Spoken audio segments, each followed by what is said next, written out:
والصلاة والسلام على سيد الأنبياء والمرسلين وعلى آله وصحبه أجمعين. أما بعد فأعوذ بالله من الشيطان الرجيم. بسم الله الرحمن الرحيم. قال الله تبارك وتعالى في كلامه المجيد: ألا إن أولياء الله لا خوف عليهم ولا هم يحزنون الذين آمنوا وكانوا يتقون. صدق الله مولانا العظيم وبلغنا رسوله النبي الكريم. والصلاة والسلام عليك يا سيدي يا رسول الله وعلى آلك وأصحابك يا سيدي يا حبيب الله. مولانا صل وسلم دائما أبدا على حبيبك خير الخلق كلهم مدائن پروردگار امت احمد دوست دار چار ناموں تابع اولاد علی مذہب حنفیہ عالم ملت حضرت خلیل خاک پائے بہت سے آدم زیر سایہ علی. دو صلات کے بعد نہایت ہی واجب احترام معزز سامنے کا بڑا بڑا اسلام. قرآن مجید کے 11 پارے سورہ یونس کی 2 آیات آپ حضرات کے سامنے تلاوت کی گئی، جس میں اللہ تبارک و تعالیٰ نے ولیوں کی شان کو بیان فرمایا. اللہ تبارک کا ارشاد فرماتا ہے: الا ان اولیاء اللہ، خبردار بے شک جو اللہ کے ولی ہیں، لا خوف علیہم، ان پر کوئی خوف نہیں، ولا هم یحزنون، اور نہ وہ غمگین ہوں گے. الذین آمنوا، وہ ایمان والے ہیں، وکانوا یتقون، اور ہمیشہ وہ اللہ سے ڈرتے رہتے ہیں. حضرت دی وفات اللہ تبارک و تعالیٰ نے انبیاء علیہ السلام کو اس دنیا میں مبعوث فرمایا. ہر نبی اپنے زمانے میں سارے لوگوں سے افضل، اعلیٰ، حسن میں، اخلاق میں، علم میں، فضل میں، کمال میں اپنے زمانے کے سارے لوگوں سے افضل ہوتے ہیں. 1,24,000 انبیاء علیہ السلام دنیا میں مبعوث ہوئے. حضرت آدم علیہ السلام سے لے کر حضرت سیدنا عیسیٰ علیہ السلام تک ہر نبی کی نبوت حق، ہر نبی پہ نازل ہونے والی کتاب اور صحیفہ بالکل سچ، اس پہ ہمارا ایمان ہے. اللہ نے انبیاء کو کمالات دیے، معجزات دیے، فضائل دیے، کمال دیے. ہر نبی اپنے زمانے کے لوگوں سے افضل ہوتا. کوئی شخص بھی نبی کی دلیل کے سامنے کوئی ایسا کمال نہ دکھا سکتا جو نبی کے معجزے سے افضل ہوتا. آ کے اللہ تبارک و تعالیٰ نے سب سے آخر میں اپنے محبوب دانائے غیوب، سر الاسرار، نور الانوار، مکے کے شہریار، مدینے کے تاجدار، سارے نبیوں کے سردار، احمد مجتبی جناب سیدنا محمد مصطفیٰ صلی اللہ علیہ وسلم کو مبعوث فرمایا. جو کچھ اللہ نے پہلے انبیاء کو عطا فرمایا وہ کامل عطا کر کے سب کچھ اپنے محبوب کو عطا فرمایا.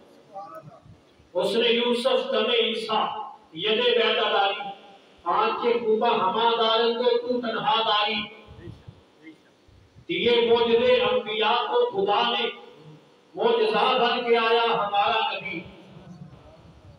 سب سے اولا و اعلیٰ ہمارا نبی، سب سے بالا و اعلیٰ ہمارا نبی، خلق سے اولیاء اور اولیاء سے رسول، سب رسولوں سے اعلیٰ، ملک کونین میں انبیاء تاجور، تاجداروں کا مولا ہمارا نبی، سردار سارے نبیوں سے افضل، علم کے لحاظ سے بھی، فضل کے لحاظ سے بھی، کمال کے لحاظ سے بھی، حسن و جمال کے لحاظ سے بھی، بلکہ حضور علیہ السلام کی نسبت سے اللہ نے جس طرح سارے نبیوں کو فضیلتیں دی، ان سب سے زیادہ فضیلت، عظمت، شان، مرتبہ اور مقام اپنے محبوب احمد مجتبی جناب محمد مصطفیٰ کو عطا فرمایا۔ حضور کی نسبت کی وجہ سے جس طرح پہلے نبیوں سے حضور افضل ہے، اسی طرح پہلے نبیوں کی امتوں سے میرے اور آپ کے آقا کی امت افضل ہے۔ پھر بولے سبحان اللہ۔ پہلے نبیوں سے جس طرح حضور افضل ہے، اسی طرح پہلے نبیوں پہ نازل ہونے والے صحیفے اور ان پہ نازل ہونے والی کتابوں سے یہ قرآن پاک افضل ہے، کیونکہ یہ قلب مصطفیٰ پہ نازل ہوئی ہے۔ جس طرح پہلے نبی افضل، پہلے نبیوں سے حضور افضل، اسی طرح پہلے نبیوں کے زمانے سے حضور کا زمانہ افضل۔ حضرت خیر القرون کرمی، سارے زمانوں سے بہتر زمانہ میرا ہے۔ اسی طرح سارے نبیوں کے صحابہ سے، حواریوں سے، ان کی صحبت اختیار کرنے والوں سے، ان سے کلمہ پڑھنے والوں سے، حضور علیہ السلام کی صحبت اختیار کرنے والے صحابہ افضل۔ آگے آؤ، پہلے نبیوں سے جس طرح حضور افضل ہے، اسی طرح پہلے نبیوں کی امت کے ولیوں سے اس امت کے ولی افضل۔ اب اس میں ہم بات کرتے ہیں کہ پہلے نبیوں کی امتوں میں جو ولی تھے وہ بڑے شان والے، بڑے کمال والے، بڑے خصائل والے، بڑے فضائل والے، بڑی عزت و قدر و منزلت ان کی، لیکن جو مصطفیٰ سے لگ گیا، جس کو نسبت کریم آقا سے ہو گئی، وہ زمانہ ہو وہ افضل ہو گیا، وہ کتاب ہو وہ کتاب افضل ہو گئی، وہ امت ہو وہ امت افضل ہو گئی، وہ ولی ہو وہ ولی افضل ہو گئے۔ اور ہم کا قرآن پڑھتے ہیں، اللہ تبارک و تعالیٰ نے سورہ بقرہ میں ایک ولی کی گائے کا ذکر کیا ہے۔ وہ ولی کی گائے تھی، اللہ کہتا ہے کہ اس گائے کا ایک ٹکڑا گوشت کا لو، اس مردے کو لگاؤ۔ جب اس گائے کی گوشت کے ایک ٹکڑے کو مردے سے لگایا گیا تو زندہ ہو گیا۔ ایک ولی ہو بنی اسرائیل کا، اس ولی سے نسبت رکھنے والی گائے، اس گائے کے گوشت میں یہ کمال ہے کہ اگر مردے کو لگ جائے تو اسے زندگی مل جاتی ہے۔ تو کیا خیال ہے حضور غوث اعظم کا؟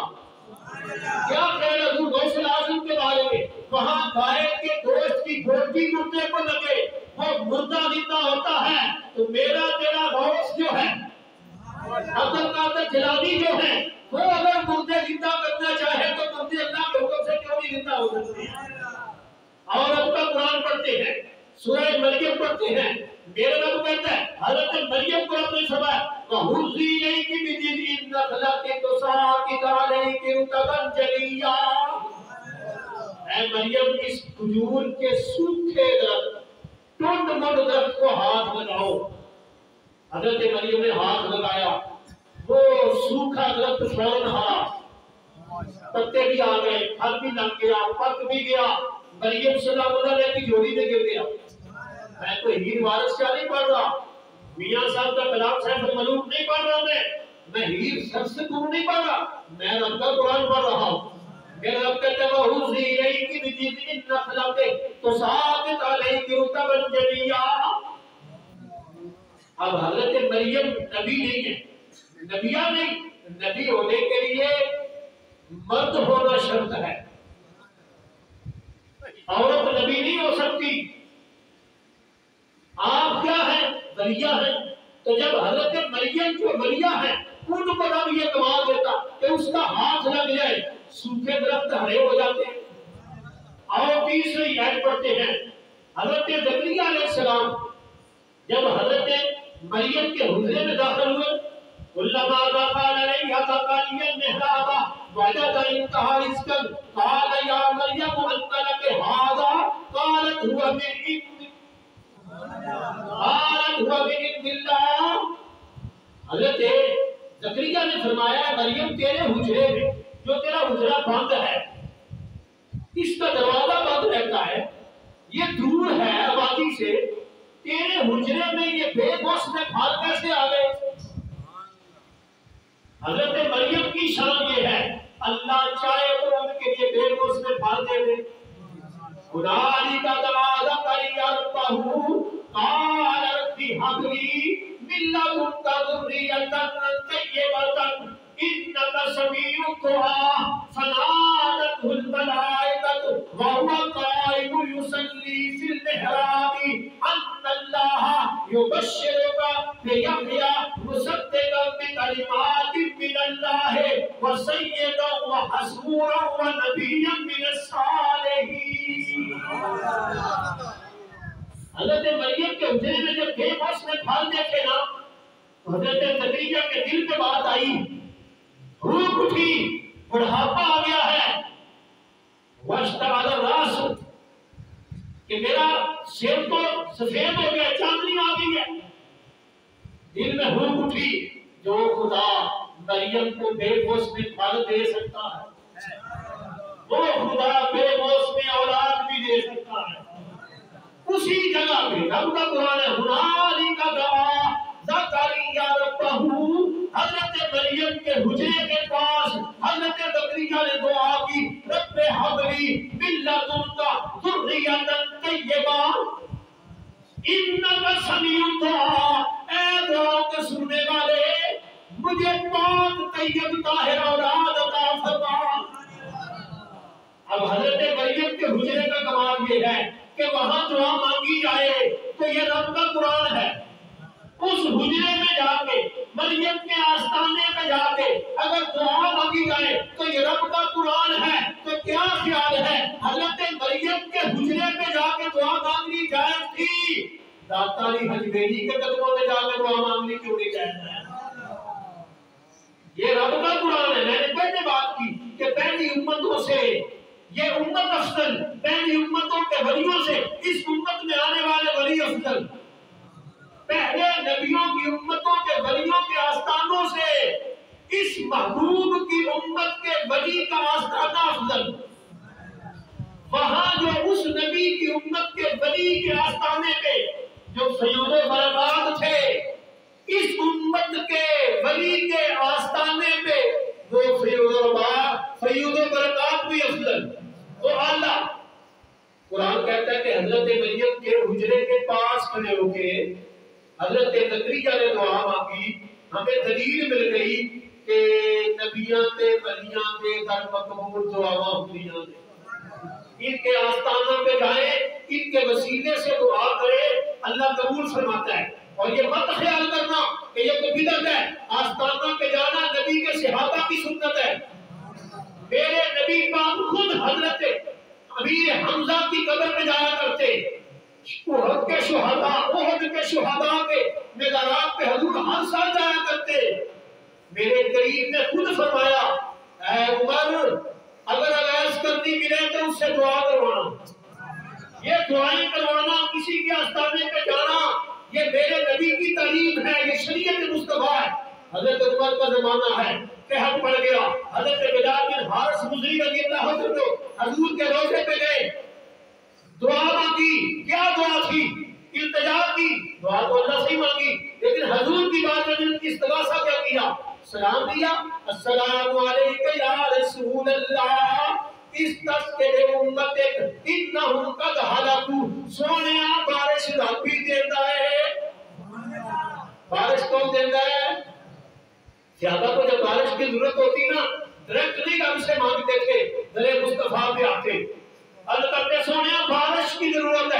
مشہور روایت سرشتہ کی، جمعے کے دن میرے قریب آقا خطبہ دے رہے ہیں، ایک عربی آیا، ابھی کی سونے باغ گزر گئے، خشک سالی ہے، قہر پڑ گیا، دعا مانگے نہ بارش دے، حضور نے ہاتھ اٹھا دیے، صحابہ کہتے ہیں آسمان پہ ایک ٹکڑا بھی بادل کا نہ تھا، دھوپ لگی ہوئی تھی، ظہر کا وقت تھا، کیوں ہی سرکار نے ہاتھ اٹھائے، چاروں طرف سے کالی گھٹائیں آ گئی، پورا ہفتہ بارش برستی رہی، اگلے جمعے پھر وہی آیا، آنے والا آیا کہنے لگا حضور پانی پانی ہو گیا، حضور نے عرض کی اللہم حوالینا ولا علینا، یا اللہ مدینے میں بارش نہ ہو پہاڑوں پہ ہوتی رہے۔ ایک دفعہ پھر کہنے پڑا، صحابہ حضور کی بارگاہ میں آئے، عرض کی سونیا بارش اللہ سے بارش لے، یہ پہلی امتوں کا بھی وتیرہ تھا، اس موسیٰ علیہ السلام کی قوم کو بارش کی ضرورت پڑی تو ساری قوم موسیٰ علیہ السلام کے پاس آئی، پہلا پارہ چھٹے رکوع کا پہلی ہے وَإِذِ اسْتَسْقَىٰ مُوسَىٰ لِقَوْمِهِ، جب موسیٰ علیہ السلام اللہ سے پانی مانگ رہے تھے اپنی قوم کے لیے، ساری قوم پانی لینے کے لیے نبی کے دروازے پہ آئی، حضور علیہ السلام نے فرمایا آج ہم نے مسجد نبی میں دعا نہیں مانگنی، باہر چلتے ہیں عیدگاہ کی طرف، احد کے پہاڑ کی طرف حضور گئے، ممبر بچھ گیا، سرکار نے ہاتھ اٹھائے، صحابہ کہتے ہیں ایک ٹکڑا بھی بادل کا نہ تھا، جو ہی مصطفیٰ نے ہاتھ اٹھائے چاروں طرف سے کالی گھٹائیں آ گئی، ابھی مصطفیٰ ممبر سے اترے نہیں تھے تو بارش کے موٹے موٹے کڑے، موٹے موٹے قطرے، اور جب موٹے قطرے آتے ہیں نا تو بندہ کسی سائے کو ڈھونڈتا ہے، دوڑتا ہے، جب کریم آقا نے صحابہ کو دیکھا نا کہ بارش کے موٹے قطروں سے موٹیاں کڑیاں تو بچن آستے، صحابہ کوئی سایہ ڈھونڈ رہے ہیں تو ادھر مصطفیٰ کی چہرے پہ مسکراہٹ آئی، سرکار خوش ہوئے، ہائے ہائے سرکار مسکراتے تھے تو نور نکلتا تھا، سرکار کے مبارک دانتوں سے نور نکلتا تھا، تو کسی نے آج حضرت نے کہا جس سے مرجائی کلیاں کھل اٹھی اس تبسم کی عادت پہ لاکھوں سلام۔ نعرہ تکبیر، نعرہ رسالت، نعرہ رسالت۔ سرکار مسکرائے تو سرکار نے کیا فرمایا؟ اشہد انی رسول اللہ، لوگوں میں گواہی دیتا ہوں میں اللہ کا سچا رسول ہوں۔ مطلب کیا تھا؟ صحابہ کو بارش کی ضرورت تھی، وہ میرے طرف پہ آئے تھے، میں نے اللہ کی بارگاہ میں ہاتھ اٹھائے ہیں، اللہ نے میرے لفظوں کی لاج رکھی ہے، میرے لفظوں کو سچا کر دکھایا، میری دعا کو قبول کر لیا۔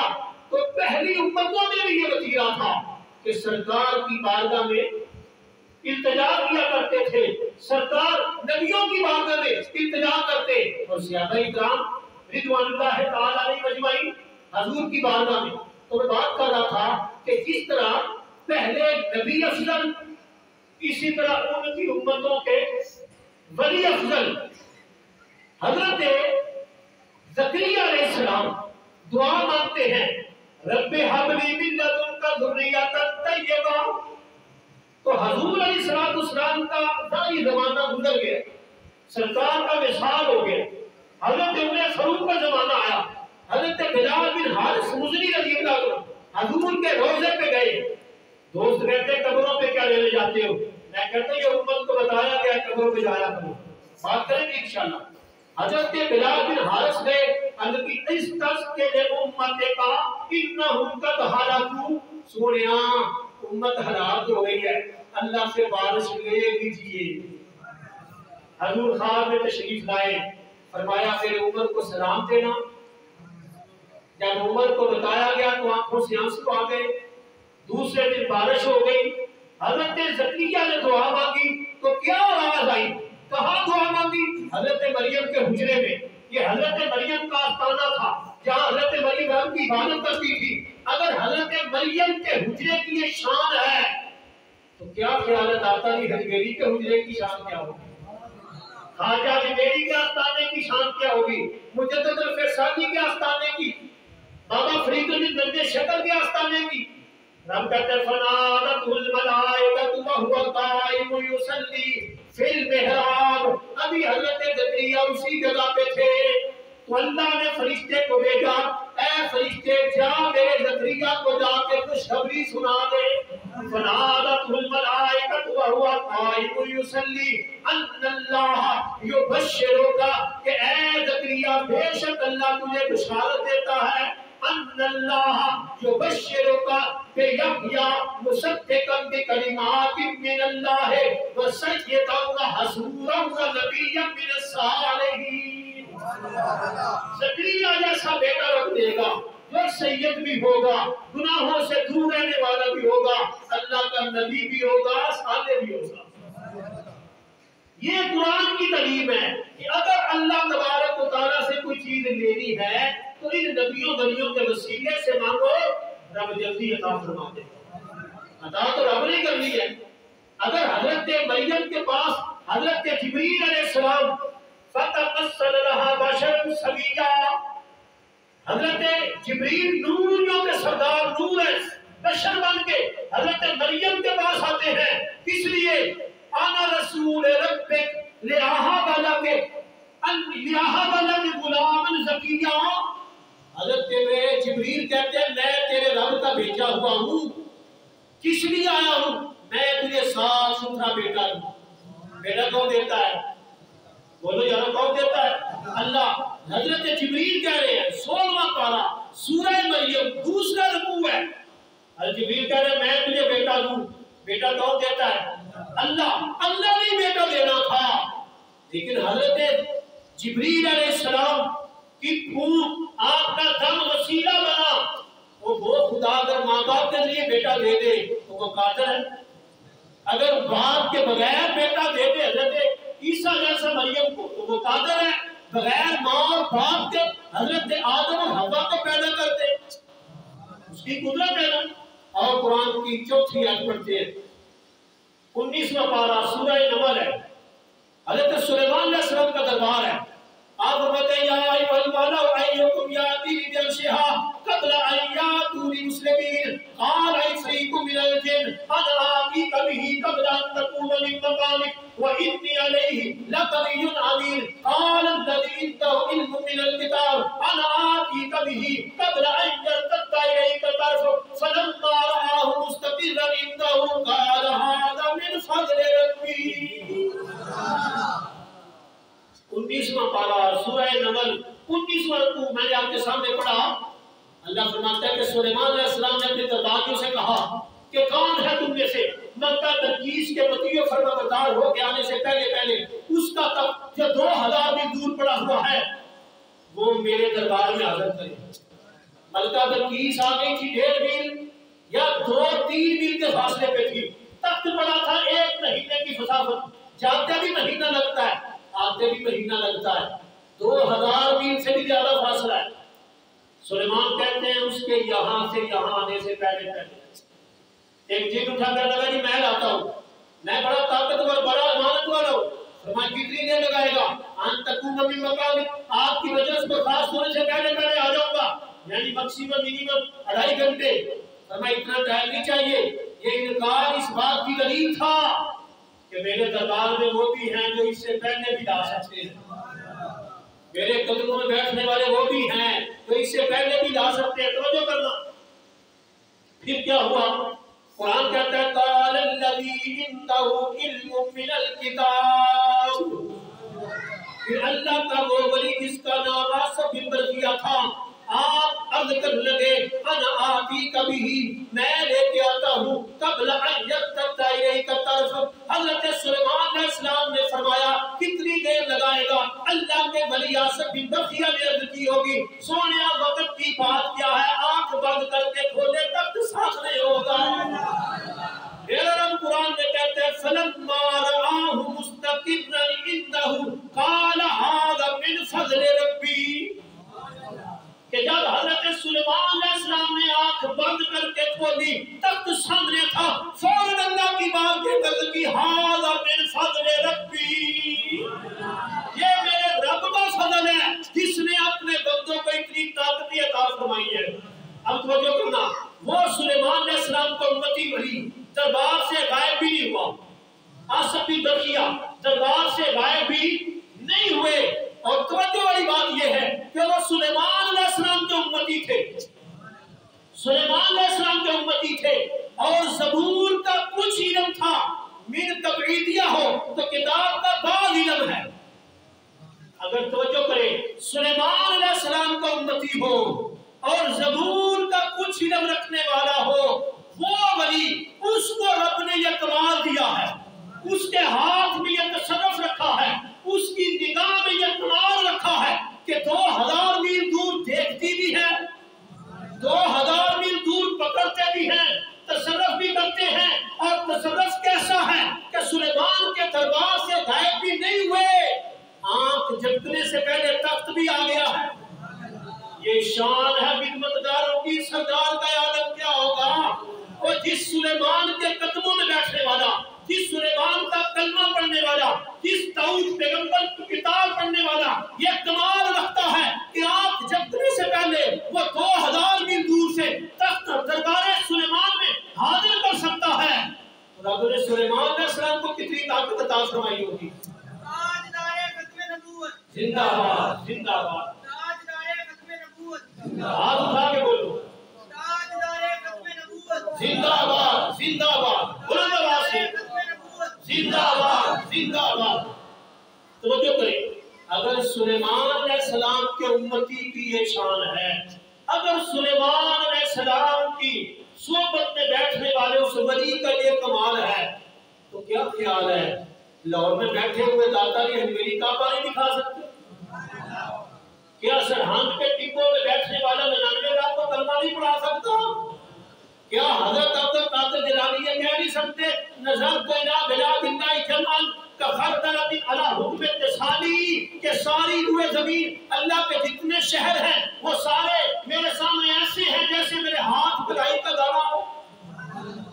میں نے بات شروع میں کی ہے کہ جیسے سارے نبیوں سے ہمارے آقا افضل، ویسے ساری کتابوں سے قرآن افضل، ویسے ساری امتوں سے یہ امت افضل، ساری امتوں کے ولیوں سے امت کے ولی افضل. یہ میں نے قرآن کے 4 واقعات کے سامنے رکھے. 2 حضرت مریم کے، ایک حضرت سورہ بقرہ کی وہ گائے جو بنی اسرائیل کے ولی کی تھی. چوتھا واقعہ سلیمان علیہ السلام کے امتی آصف بن برقیہ کا. یہ قرآن کی 4 واقعے، یہ قرآن نصیحتی ہے. آؤ بات کرتے ہیں ولی بنتا کیسے اور ولی ہم سمجھتے کس کو ہے. یہ بھنگ پینے والے، چرس پینے والے، یہ تمہارا آنا رہے، سارا برنا رہے، کالے چڑھے آنا رہے، بید باغی 2 مہینے نہ آنا رہے، اسی انہوں نے کوئی نہیں ولی بنتے. ہمارے نزدیک یہ کوئی ولایت کی کوئی قسمتی نہیں ہے. ہمارے نزدیک ولی وہ ہوتا ہے جو 5 وقت کا نمازی ہو. پھر وہ تو یاد سبحان اللہ، جو قرآن پڑھنے والا ہو، جو نماز پڑھنے والا ہو، جو کام کرنے والا ہو، جو ضروریت دین کے مسائل جاننے والا ہو، جس کو طہارت کے مسائل آتے ہو، جس کا سلسلہ نسب مصطفیٰ تک پہنچتا ہو، اور جو پکا صحیح العقیدہ اہل سنت و جماعت ہو. یہ بھی شرط ضروری ہے. کسی اور میں نہ ولی ہوا ہے تو ہو سکتا ہے کیونکہ سچا عقیدہ وہی ہے جو اہل سنت و جماعت ہے، اور ولی جاہل نہیں ہوتا. حضور ابو الجان پیر محمد سعید احمد مجدی صاحب رحمۃ اللہ تعالی نے میرے پیر مرشد فرمایا کرتے تھے اللہ کسی جاہل کو ولایت عطا نہیں کرتا، اگر کسی کو کرنا چاہے تو پھر اسے جاہل رہنے نہیں دیتا، پھر اسے جاہل رہنے نہیں دیتا. اور حضور غوث اعظم کی تو بات کرتے ہیں کیونکہ آپ کا تذکرہ ہے. ہم آپ کی ہر سال 11ویں مناتے ہیں، ہر مہینے 11ویں مناتے ہیں. یارو شکر ادا کرنا چاہیے کہ اللہ نے ہمیں ان پاکوں کی محبت عطا فرمائی ہے. اللہ کے نبی نے المرء مع من احب، جو جس سے پیار کرتا وہ اسی کے ساتھ ہوگا، اسی کے ساتھ ہوگا. حضور غوث اعظم کے طرف کتنے بڑے عالم تھے، میں نے بات کی ہے. آج لوگوں نے یہ علیحدہ علیحدہ کام کرنے شروع کر دی. ولی اور ہوتا ہے تو مولوی اور ہوتا ہے. میں کہتا تجھے پتہ ہی کوئی نہیں ہے. حضور غوث اعظم کتنے بڑے عالم تھے. 13 سبق روزانہ پڑھاتے. کتنے؟ 13 پیریڈ پڑھاتے روزانہ. کتنے؟ 13 پیریڈ پڑھاتے تھے روزانہ درس نظامی کے. اور 40 سال تک عشاء کے وضو سے فجر کی نماز پڑھی ہے. یہ طہارت کا عالم تھا، ہر وقت کا وضو کرنے کا عالم تھا، اور نماز کبھی نہیں چھوڑی تھی. سخی تھے. ایک دفعہ محدث ابن جوزی بہت بڑے محدث ہیں، 1000 سال پرانے محدث ہیں، آپ کی بارگاہ میں آئے، چند مفسرین کو ساتھ لے کے، کسی آپ کے جاننے والے، ماننے والے، پیار کرنے والے نے آپ کی بات کی تو وہ آ گئے کہ آپ دیکھتے ہیں کتنا علم ہے ان کے پاس۔ قرآن کی قید پڑھی حضور غوث اعظم نے، اس کی ایک تفسیر کی، محدث ابن جوزی کہنے لگے اس کا مجھے پتا ہے، دوسری آپ نے کی، فرمانے لگے مجھے پتا ہے، تیسری تفسیر کی، فرمانے لگے اس کا بھی پتا ہے۔ جو مریض، جو ماننے والا عقیدت مند پاس تھا، 10 تفسیریں حضور غوث اعظم نے قید کی تھی، کہنے لگا 10 مجھے پتا ہے، 11ویں کی، 12ویں کی، 13 تفسیریں جب حضور غوث اعظم نے فرمائی تو وہ محدث ابن جوزی کہنے لگے ان 13 تفسیروں کا مجھے پتا تھا۔ جب حضور غوث اعظم نے 14ویں تفسیر کی نے قید کی، کتنی تفسیریں کی؟ 14۔ تو محدث ابن جوزی کے کان کھڑے ہو گئے، متوجہ ہو گئے، ساتھ والے سارے مفسر، سارے محدث، سارے عالم متوجہ ہو گئے۔ آپ نے 15ویں تفسیر کی، 16ویں کی، 17ویں تفسیر کی، 18ویں، 19ویں، 20ویں، 21ویں، 22ویں، 23ویں، 30 تفسیریں کر دی۔ اب حالت غیر ہونے لگی مفسرین کی۔ یہ وہ علم ہے جو کتابوں میں نہیں دیکھا گیا، ہمارے علم میں نہیں۔ جب حضور غوث اعظم نے ایک آیت کی 40 تفسیریں کی تو محدث ابن جوزی اٹھ پڑے، اپنے کپڑے پھاڑ دیے، کہنے لگے یہ وہ علم ہے جو کتابی علم نہیں ہے، کسبی علم نہیں ہے، یہ اللہ کی طرف سے عطا کردہ علم ہے۔ میرے قریب نے فرمایا اتقوا فراست المؤمن فإنه ينظر بنور اللہ، اللہ کا ولی وہ ہوتا ہے جو اللہ کے نور سے دیکھتا ہے۔ افمن شرح اللہ صدرہ للاسلام فهو على نور من ربی، اللہ جس کا سینہ کشادہ کر دے وہ رب کے نور میں رہتا ہے۔ اور وہ کیسے دیکھتے ہیں؟ میرا رب کہتا ہے، حدیث قدسی ہے، كنت سمعه الذي يسمع به وبصره الذي يبصر بها ويده التي يبطش بها وبصره الذي يبصر ويده التي يبطش بها ورجله التي يمشي بها۔ فرمایا ولی کو وہ علم ملتا ہے کہ اللہ اس کی آنکھ بن جاتا ہے جس سے وہ دیکھتا ہے، ولی کے اللہ کان بن جاتا ہے جس سے وہ سنتا ہے، ولی کے ہاتھ بن جاتا ہے جس سے وہ پکڑتا ہے، ولی کے پاؤں بن جاتا ہے جس سے وہ چلتا ہے۔ اور سمجھنے والی بات یہ ہے اللہ آنکھ، کان، ہاتھ، پاؤں بننے سے پاک ہے۔ مطلب کیا ہے؟ اللہ آنکھ میں وہ طاقت دے دیتا ہے، ولی دور و نزدیک سے دیکھ لیتے ہیں، دور و نزدیک سے سن لیتے ہیں، دور و نزدیک سے پکڑ لیتے ہیں، دور و نزدیک سے آ بھی جا سکتے ہیں، جا بھی سکتے ہیں۔ میں نے وہ قرآن کی آیت پڑھی، حضرت یاسر بن برقیہ کا واقعہ، قرآن کا واقعہ میں نے سنایا، آنکھ جھپکنے سے پہلے۔ آخری بات کرتا تو مجھے پتا، حضور غوث اعظم کی بات میں کچھ علماء آئے، جتنا کسی کا مرتبہ بڑا ہوتا ہے اتنے حاسدین بھی زیادہ ہوتے ہیں۔ جب شہرہ سنا، توتی بولتا ہوا سنا تو آ گئے مولوی اکٹھے ہو کر امتحان لینے کے لیے۔ آپ جب بات سناتے، بعد میں سوال و جواب کی نشست ہوتی، اس دن آپ نے اعلان کر دیا آج سوال و جواب کی نشست نہیں ہوگی، پرچی پہ لکھ کے نہیں دیا جائے گا، جس نے پوچھنے ڈائریکٹ پوچھے۔ اور آپ کے حیبت و جلال یہ تھا، آپ کی گفتگو جب ہوتی تو کئی جنازے مجمع سے اٹھتے، کسی کی جرأت نہ پڑی۔ اب ہوا کیا؟ جب لوگ ملنے آئے، وہ علماء کی مجلس بھی آئی، وہ علماء کی جماعت بھی آئی، پہلا عالم دین سینے سے لگا، فرمایا تیرا یہ سوال تھا، تو یہ سوچ کے آیا تھا، اس کا یہ جواب ہے۔ دوسرا آیا، فرمایا تو یہ سوچ کے آیا تھا، اس کا یہ جواب ہے۔ تیسرا، چوتھا، پانچواں، چھٹا، ساتواں، جتنے علماء آئے تھے وہ سب کے سوال بھی بتائے، سب کے جواب بھی بتائے۔ پوچھا حضور سوال کیوں نہیں کرنے دیا؟ فرمایا اگر یہ سوال کرتے میں جواب دیتا، وہ اتنا کمال نہیں تھا۔ کمال تو یہ ہے کہ ان کے اندر سوال ہو تو جواب آ جائے۔ یہ ہے اتقوا فراست المؤمن فإنه ينظر بنور اللہ، اللہ کا ولی اللہ کی عطا کی ہوئی طاقت سے، اللہ کے نور سے دیکھتا ہے۔ یہی وجہ ہے کہ حضور غوث اعظم نے فرمایا تھا اللہ کے سارے شہر میرے سامنے یوں ہیں جیسے ہاتھ پہ رائی کا دانہ ہوتا ہے۔ توجہ کرنا، ہم ولیوں کے درباروں پہ کیا لینے جاتے ہیں؟ ان ولیوں کے مزاروں پہ ان کو سجدہ کرنے نہیں جاتے، ان کو پوجنے نہیں جاتے۔ عبادت صرف اللہ کی ہے، سجدہ صرف جس کا کیتا وہ بولے، سجدہ صرف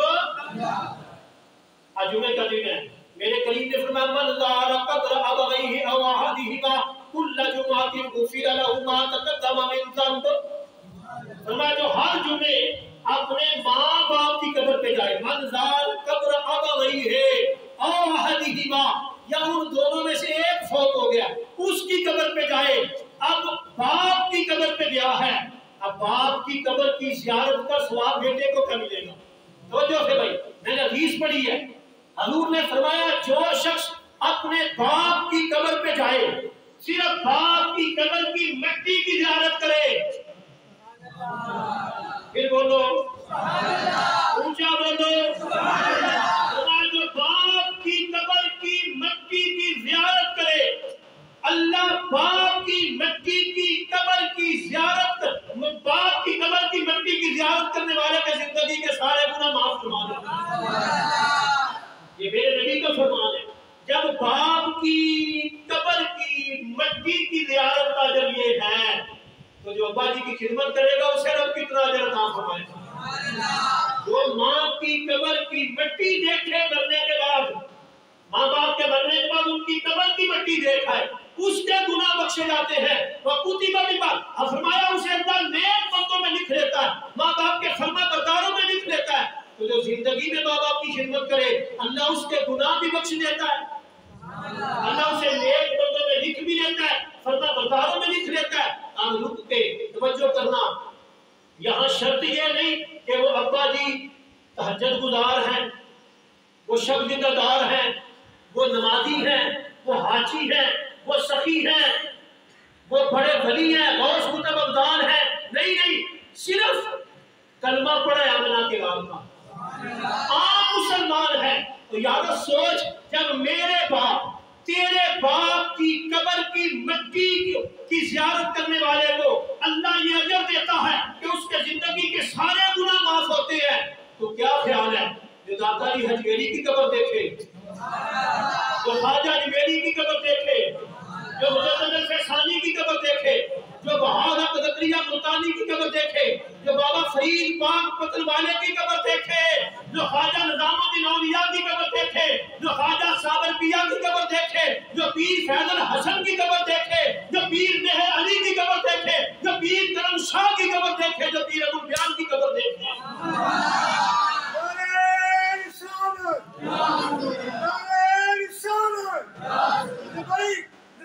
لبیک لبیک لبیک یا رسول اللہ، لبیک لبیک لبیک یا رسول اللہ۔ رک کے آخری بات توجہ کرنا، اگر باپ کی قبر دیکھنے سے گناہ معاف ہوتے ہیں تو میرے کریم نے فرمایا من زار قبری وجبت لہ شفاعتی، اور جس نے محمد کی قبر دیکھی محمد کی شفاعت اس پہ واجب ہو گئی۔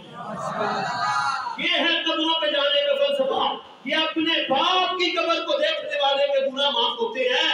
تو یارو سوچ اس ولی کی قبر کا خیر کیا ہوگا جہاں 40 دن تک یا 6 مہینے تک خواجہ اجمیری قدموں میں بیٹھے رہے اور اتنا فیض ملا، اتنا فیض ملا، اس قبر والے سے اتنا فیض ملا کہ جاتی دفعہ لکھ گئے، کہہ گئے گنج بخشے فیض عالم مظہر نور خدا ناک سارا پیر کامل کامل آلہ رہنما۔ اس لیے اگر کوئی روکے کوئی ٹوکے نہ کھو چپ کر، تیرے پیری قبر دی فضیلت دے وے کہ تو اپنے پیری قبر دیکھے تیرے گناہ معاف ہوتے رہے۔ کہ اللہ دے ولی نے یہ قبر میں میرا بڑا فیض رکھا ہوا ہے، اللہ کسی قبر عطا فرمائے۔